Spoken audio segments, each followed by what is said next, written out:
A very good morning. You're joining us here on a new episode of Melt. I'm Ritvika Gupta, and on the show today, we'll be in conversation with Harit Nagpal, Managing Director and Chief Executive Officer of Tata Sky, to understand how content is being consumed across different mediums during the lockdown. Well, I have been catching up on a lot more shows since the lockdown came into effect. To name a few, I watched Patal Lok on Amazon Prime, Codem on Z5, and of course, Money Heist on Netflix. And while I'm discovering new shows, I'm also rewatching some of my old favorites online. Now let's get Anant on board and find out what sort of content he's been consuming these days. So Anant, tell us, what have you been watching lately? And has your content consumption also increased during the lockdown? Well, Ritika, I'm kind of old school. I still don't have any OTT connection, so I've never watched Amazon Prime or Netflix or even Z5. For me, Tata Sky is all that I watch, basically for sport and once in a while for news, but basically for live sport. And I think it's a big reminder when Harit says in the interview that we form our opinions based on our thoughts of people like us. There's a large world beyond us. There's a large world which has never watched the things you watch and has never watched the things I've watched. And that is the real India, and it's not just the India that's portrayed in the hype. Well, thanks, Anant. Let's have a look at your chat. But here's letting our viewers know that the interview today was recorded over Zoom. We apologize for the patchy stream. On that note, let's get ready to melt with Harit Nagpal. Harit, hello, and good to talk to you. Hi.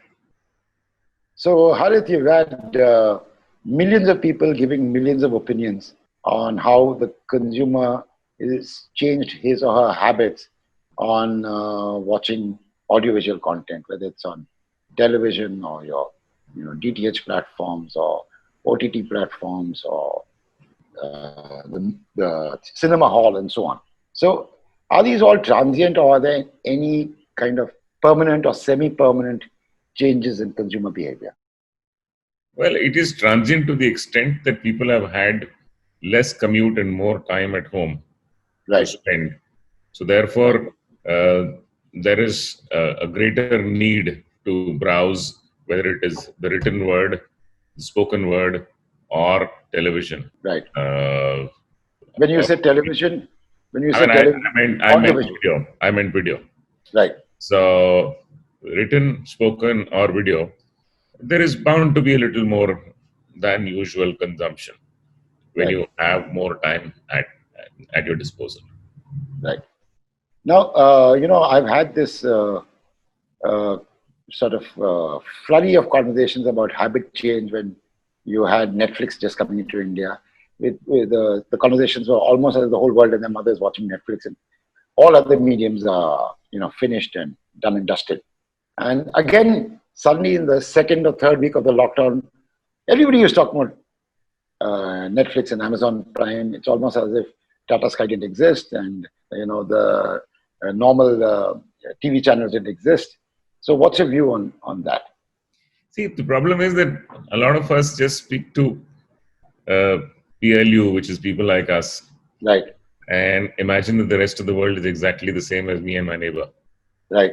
So obviously it's not, because if you look at the income pyramid of the country and availability of content therefore to them, so if there is about 260 million people, homes in the country, the bottom 100 million homes in that pyramid don't even have a TV to start with. Right. And of the 260 million homes, the top 5 or 6 million or maybe 10 million homes, I mean it's between 5 and 10 million, have high-speed broadband available. Right. So if you want to watch recorded content or internet-based content on a large screen, then it's these 5-7 million homes who have access to it. Right. In addition, there is 4G. Right. On which you can watch stuff on your phones. But majority of the country, which is about 130 odd million homes of pay TV and about 30-35 million of free to air, so that's about 165 million homes in the country, are watching live content on TV. Right.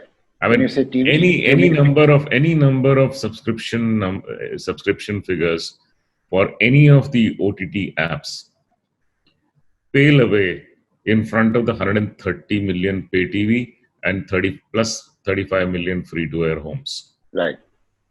So to put it simply, what you're telling me is this is a lot of noise in circles that I I go would around. say that. I certainly would not say that. It's a niche.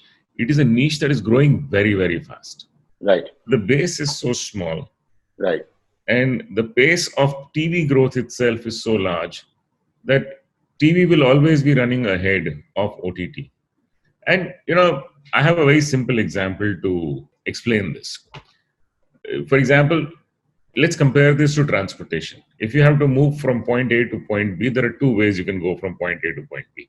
One is you take a car and you drive from point A to point B. You can take your time getting ready, get into the car when you want to, stop on the way for a coffee, and then reach point B when you can.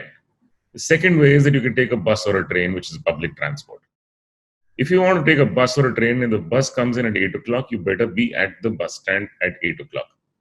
And it'll take you, reach you at point B by about 8:45, and you will reach at 8:45. Now, OTT is like the car.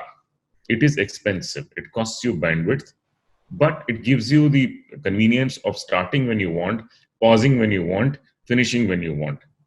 But the television, live television, is like the train or the bus. If the program starts at 8 o'clock, you have to be in front of the telly at 8 o'clock, and you can watch it only and finish it between 8 and 8:45. right. Now, with the invention of the car, did the bus and the train go away? No, the two are existing, are coexisting. And so similarly, OTT and television will coexist. Public transport will always have larger takers. Cars will be fewer in number, but rising fast. But that doesn't mean that the public transport will go out of fashion. Right. So what you're saying is, if I were running a TV channel, a bouquet of TV channels, I've got still a lot of headroom to go, and I don't have to really worry about anything. 100 million homes that don't even have a television yet. Right. 35 million homes are on free to air and are likely to move to pay TV sometime. And the 130 million pay TV customers anyway. Okay. Now I'm going to ask you: are the OTT players better at PR than the legacy players? Because why I'm saying it. One is you say people like us, but people like us, our opinions get formed also by what you read in the media, and the media seems to make it sound like OTT is running away with the battle. And okay, I mean, it's like when you don't look beyond people like us, then those are the opinions that you've formed. That we are in both the businesses. For example, you're in both, correct? we run live television, which is direct to home, and we also have a platform called Binge, on which we aggregate OTT apps. And we are familiar with the growth numbers on both. And I can say that OTT is growing fast for sure, but it's still a very small proportion and will always remain a small proportion in a country like India for sure, for a long time to come. Okay, so let me ask you in a measurable way. You're running both the DTH platform and the OTT platform. Yes. So, what proportion of your focus is on the DTH platform and on the OTT platform? We are focusing on both. We got separate teams for managing both these platforms. So each one has got its own targets, and each one is running it. But I can tell you that TV, despite a larger base, is still growing faster, live TV, than OTT in our case. Right. What you're telling me is that it is conversation with people like us, which is causing this kind of query in my head. So, what would you say is a 3 or 4 year outlook for legacy television vis-a-vis OTT, or is that already answered by you? I already answered that. OTT is growing, will grow faster because the base is smaller, right? Percentage terms. Right. But TV will still outgrow. TV is many times more than OTT and has headroom to play into the 100 million homes that don't even have a TV. Now, one of the things you mentioned was the availability of bandwidth. Perhaps the cost of bandwidth was implicit in that. Now, if mobile penetration is faster than the TV penetration in many ways, you put up a tower, and you've seen that in your previous avatar when you were Vodafone, that magic happens once you set up a tower. So Yes. is that OTT going to be benefiting from that magic? If OTT has benefited from that magic. Right, Most of the consumption of OTT that is happening today is happening on mobile phones through 4G right, and not through Wi-Fi.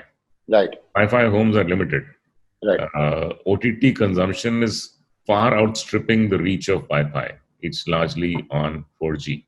right, My only point is that the current prices of 4G in India are abysmally low.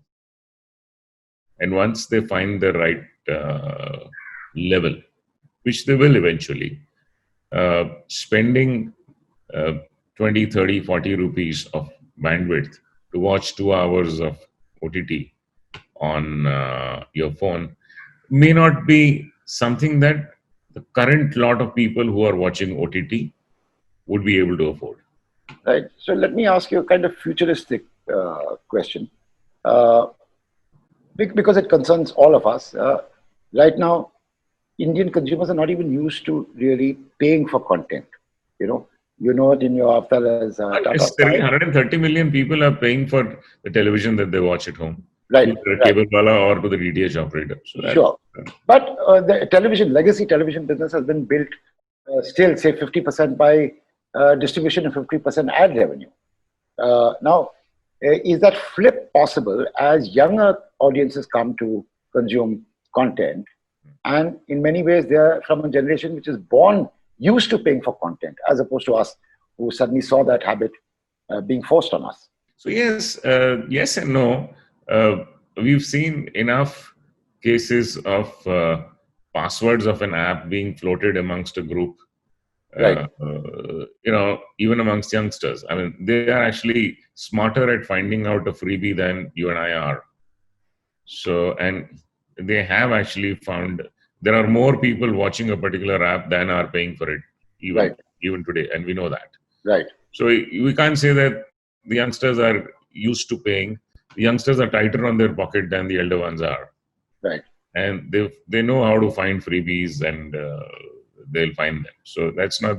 But yeah, if free content is not available, people will pay for it. I think we have ourselves, uh, reduced the price or the worth of the content that we sell by offering it free for much longer times or offering it cheaper than anywhere in the world.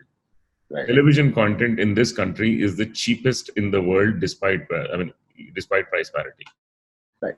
So, I mean, nowhere else will you find a month of television with about a choice of 600 channels that you have, and you can pick up your own 200, 250 and pay $5 equivalent. The same Right. or much less content in any Western country would cost you anywhere between $80 to $100 a month. That beats price parity. Right. So, Harit, it's been some time since you launched your own channel, so to say, your own content and your own channels in your Tata Sky pack. And what a lot of it is free or advertiser funded. So, how does that? No, we don't have. First of all, we don't have our own channels. We are distributors for broadcasters' channels. We don't produce content ourselves because we like to maintain the No, pure. you're teaching training. Those are services. Those are Yeah, services, subject-specific services. correct. Even that content we don't produce ourselves. Subject matter experts produce that content. We Right. work on a revenue share with those subject matter experts. So you're not okay, right? You work on We radio. don't get into production because we don't understand content. So And it's still your platform, and people get access to that platform that's right. So on a we commercial. identify a need that Right, our customers have for specialized content, whether it is acting or fitness or cooking or whatever. Then we go to a producer who produces it for us, and we carry it on a revenue share basis for him. So do you see that business, for example? That's a Those soft way are to very block. niche. Those are very, very niche. I mean, on a base of 17, 18 million subscribers, each of these services does not even have uh, 100,000 or 200,000, 1 lakh or 2 lakh subscribers each on a base of 18 million. When you're going into special services, you need a very large range of subjects. What Right. you like is different from what I like and what my neighbor likes. Sure. It's a long tail. It's a very long tail product. So you get about 100,000, 200,000 subscribers for each of these services. Okay. But it's paid subscribers. It's paid subscribers. So it's a different kind of, it's a entering a different kind of business where you get, I mean, shall we say, So are Tata Sky subscribers who subscribe to linear channels also are paying for those. sure. But your services are special interest groups who often see greater value than you might see in a general interest channel. That's right. Because if I want to learn how to dance, Right. I have to attend a wedding of a cousin and I have to learn some dance steps. I'll subscribe to that service for a few months Right. and learn a few steps. So we see a small bunch of people going for these services, and we also see the life of a customer on each of these services is limited. Right. Subscribe to it for 4 or 5 months or so, and then a new set of customers comes in. So, Harit, I'm going to sort of close with this question. We've got 3-4 months of the lockdown that you've gone through, all of us have gone through. So, from perspective of the CEO of this business, what are the 2-3 things you've learned new? Because most people have. I know I have. What are the 2-3 things you might have learned? Well, what I've learned personally is that a lot of this business or any business can be run from home because telecom was invented 20 years ago and was available to each one of us. But still, like the pre-industrial era, we were till 3 months ago wearing our best clothes and getting into our car and driving 1.5 hours away to all sit down in one room and work.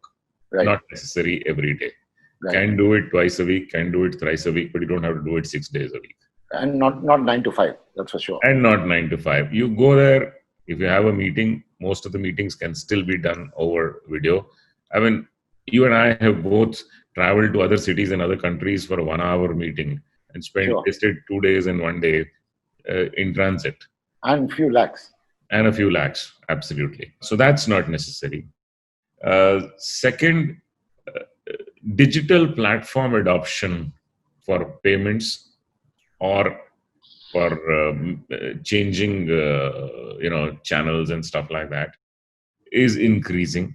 Right. Whatever percentage of our subscribers were reaching us digitally in the past, that number is almost doubled during these 3 months. Right. Because in the absence of physical formats available, a dealer to whom you go to or a phone call that you reach us by, people are going into the app, paying through that, making changes in their packaging from there, making technical issues known to us through the app.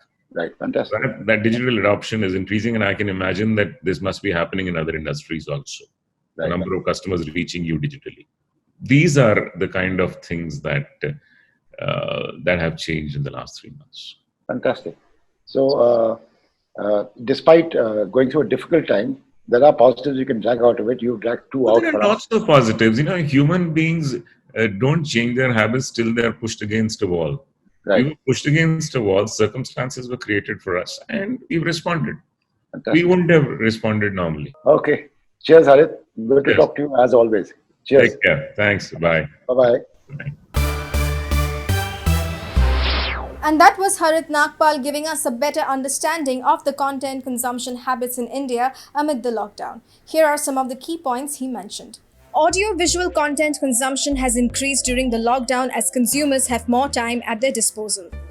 Coming to digital media, most of the people are consuming OTT content on mobile phones. Looking ahead, OTT and television will coexist. While OTT is growing fast, the proportion is still likely to remain smaller than TV in India. Now let's quickly move on and have a look at this week's creative picks. My first pick of the week is a Father's Day ad by Titan Watches. The film, told from a child's point of view, opens with a kid searching for her father. We do not see the child till the very end. We just hear her voice as she explains how much her father loves her. In an unpredictable twist, the film finally reveals that the story was being told from a pet dog's perspective. It is adorable. And what a fresh take on fatherhood. If you love pets and if you have a pet, you will understand the sentiment. The ad ends with the words, "It's time we celebrate all fathers," giving Father's Day a new meaning. पापा पापा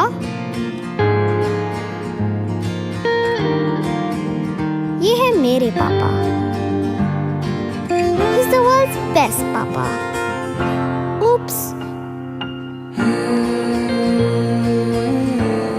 Papa always has time for me. He doesn't wait for birthdays to get me gifts. कभी रात को when I get scared, I run straight to him. थोड़े गुम्मक्कड़, थोड़े बुलक्कड़. But my papa is the best papa in the world.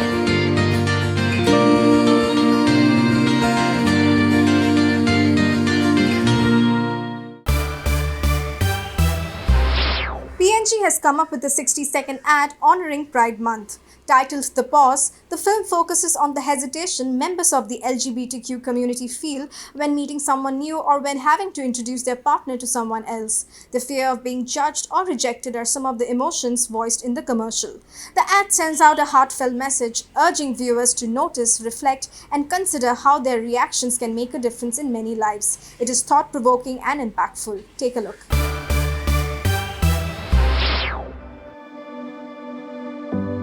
I feel guarded.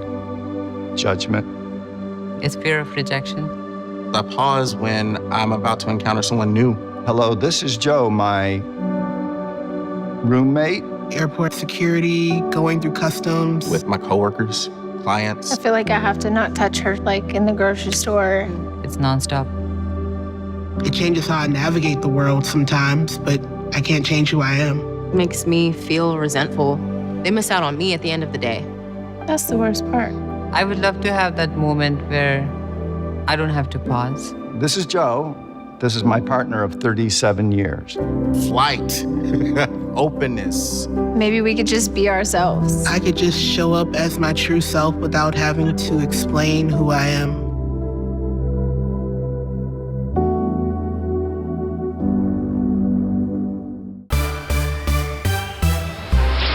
Swedish home insurance brand Hedvig released a series of ads that encourage people to take an unsentimental approach to their things and instead embrace the intangibles in life.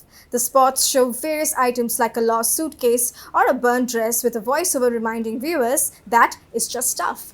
Each ad has a very simple, minimalistic setup and a straightforward messaging. The films also show scenarios with which anyone can relate. With everything that's going on in the world right now, concerns about material possessions are indeed pointless. Hedvig manages to capture the sentiment in the campaign.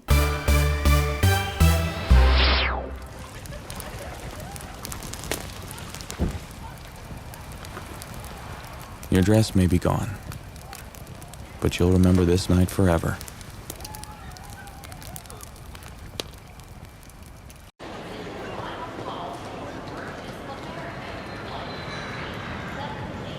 It's not the end of the world. It's the beginning of a vacation.